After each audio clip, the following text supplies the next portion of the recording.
Cheers folks, just thought I'd take 10 minutes out of my morning just to have a quick chat with you whilst I'm enjoying a nice mug of Yorkshire tea. So, 21st century caveman here. Hope everybody's safe, hope everybody's well. So this is just a very quick vlog from the main cave, and I wanted to share with you an anecdote from this morning. So if I can take you back to yesterday evening, about 6 o'clock, about an hour before I had my tea, I decided to start doing some work thinning out the hedge at the front of my property. And it's become something of a beast because I just don't pay enough attention, if I'm honest with you. I've just got so many things. It's one of the last things on my mind, though that's certainly gone up the list of priorities because of what happened today. But anyway, so I spent an hour yesterday evening thinning it out using the McAllister, and I did as much as I could within the constraints of that particular tool. It was struggling because some of the branches, they're starting to get really thick now. So anyway, got up this morning, sun was shining, and I thought, great, I'm going to finish off the job with a hedge. Now, given the fact that the McAllister basically wasn't heavy duty enough, I actually had to resort to using some hand shears just to chop off, and some loppers just to chop off some of the bigger branches, but it was taking a long time. Anyway, as if by magic, just like an angel floating down from heaven, Mick appeared.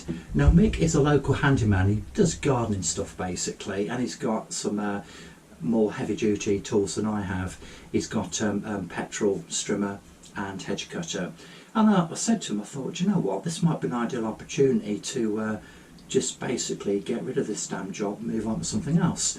So I had a little chat with him and says, Mick, is your hedge trimmer up to it? Can you cut a couple of feet off the top, trim it back, and get rid of some of the depth to it? He said, yeah, of course.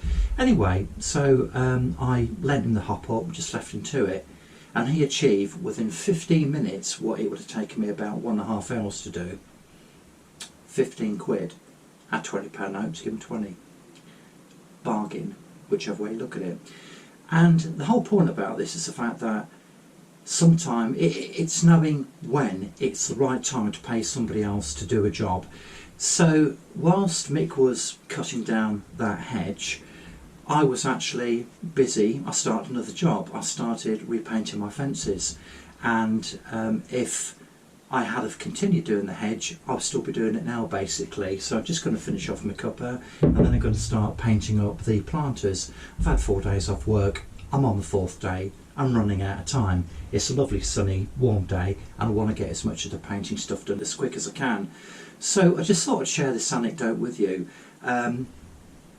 It's knowing when is the right time to pay somebody else to do a job.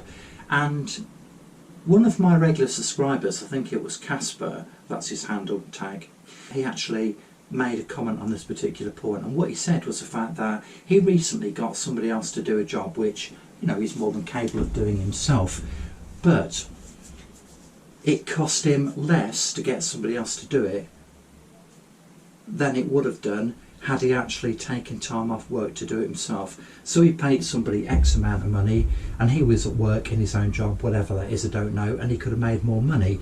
So if you work out the very basic maths, it actually makes more sense to pay somebody else less money to do a job you can do yourself, if you're working in your skill, in your trade, and you can make more money, if that makes sense.